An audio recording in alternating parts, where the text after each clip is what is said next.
This is the scariest day of my life, and even now, I can't fully explain what happened. I've tried to forget it, but every time I hear the word lockdown, I get chills. This isn't some made-up story.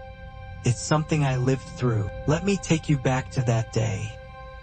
It started as an ordinary Wednesday morning, the kind where you're barely awake in homeroom, trying to get through the first class. I was sitting in my usual seat, second row from the back, right by the window. My best friend, Jamie, was doodling on his notebook, and our teacher, Mrs. Carter, was rambling about the Industrial Revolution. Nothing unusual, just the dull hum of a typical school day. But then, halfway through the lesson, the PA system crackled. At first, it was just static, which wasn't weird. Our school had old equipment. But then, the principal's voice came on, and everything changed. Attention, students. This is a lockdown. Please follow protocol immediately. The room fell silent. Lockdowns weren't new, but they'd always been drills, announced in advance. This one wasn't. Mrs. Carter's face turned pale. She motioned for us to stay quiet as she locked the door and turned off the lights. I remember the sound of the blinds being pulled down and how the room darkened instantly. My heart was pounding as we all moved to the back corner of the classroom, huddled together. No one knew what was happening, but something about the principal's tone made my stomach drop. It wasn't just protocol, it sounded like fear. For the first few minutes, all we could hear was the sound of our breathing and the occasional rustle of someone shifting uncomfortably. Then the noises started. At first, it was faint, footsteps echoing in the hallway, but they weren't the heavy, deliberate steps of a teacher or security officer. These were light, almost shuffling, like someone didn't want to be heard. I glanced at Jamie, who was staring at the door. We both froze when the doorknob jiggled. Mrs. Carter gestured for us to stay completely still. Whoever or whatever was on the other side seemed to linger for a moment before moving on. The next sound was worse, a faint knock coming from one of the classroom windows. The blinds were down, so we couldn't see outside, but the knocking was slow and rhythmic, like someone was testing to see if we'd respond. Suddenly, there was a loud crash from somewhere down the hall. It sounded like something heavy had fallen or been thrown. A few of the younger kids started crying quietly, and Mrs. Carter did her best to comfort them without making a sound. Then came the shadow. From where I was sitting, I could see the faint outline of someone or something outside the frosted glass of the classroom door. The shape didn't move, didn't make a sound.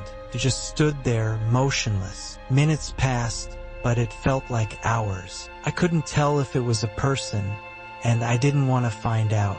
Eventually, the shadow disappeared, and the footsteps started again, fading into the distance. When the lockdown finally ended, the principal came back on the PA system, sounding calmer. Students, the lockdown is over. Please resume your day as normal. Normal? How were we supposed to act normal after that?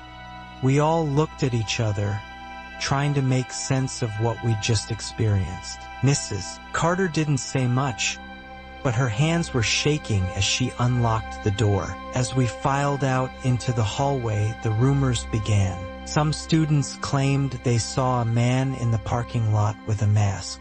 Others said they heard the police found nothing at all. To this day, the school never released an official explanation. No one knows what triggered the lockdown or what or who was outside that door. Even now, I can't forget the sound of those footsteps or the way that shadow stood so still. Sometimes I wonder if we were ever truly safe that day, or if we were just lucky. Some schools have their quirks. Old buildings, mysterious rumors, and places students are forbidden to go. At my school, that place was the basement, but none of us believed the stories about it until that night.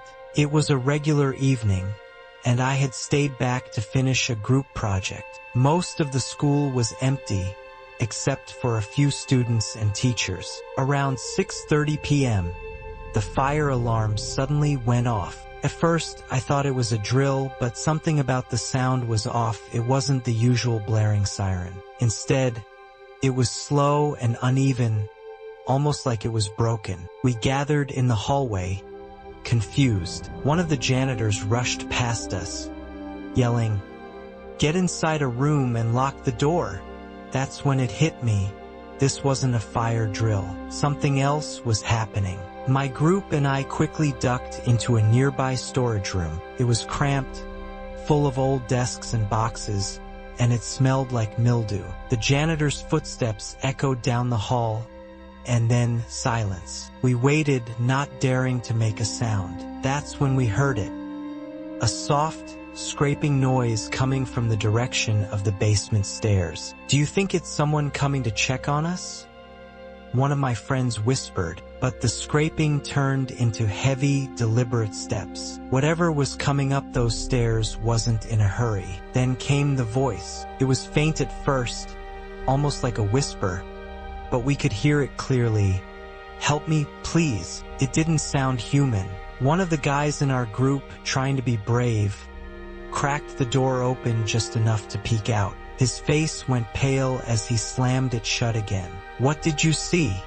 I whispered. "I don't know," he stammered. "It's a crawling." The footsteps grew louder, stopping right outside our door. Then came the knocking, slow, deliberate, and impossibly heavy. We held our breath, praying it would go away. But instead, the door handle started to turn. Just as the door creaked open a fraction, the fire alarm stopped.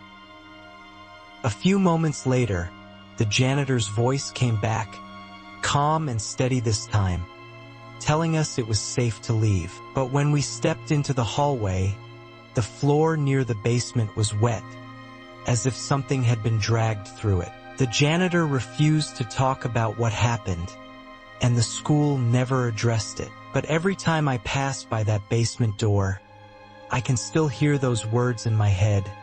"Help me, please."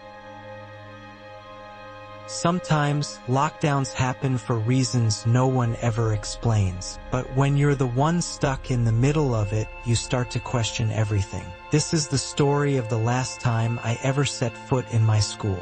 It was a snowstorm day, and only a handful of students showed up to school. Most people stayed home, but my parents insisted I go. Around lunchtime, the power went out. The teachers told us to stay calm, but then a loud crashing sound echoed through the building. The principal walked into our cafeteria, her face pale. She said, "Everyone, return to your classrooms and lock the doors. This is not a drill."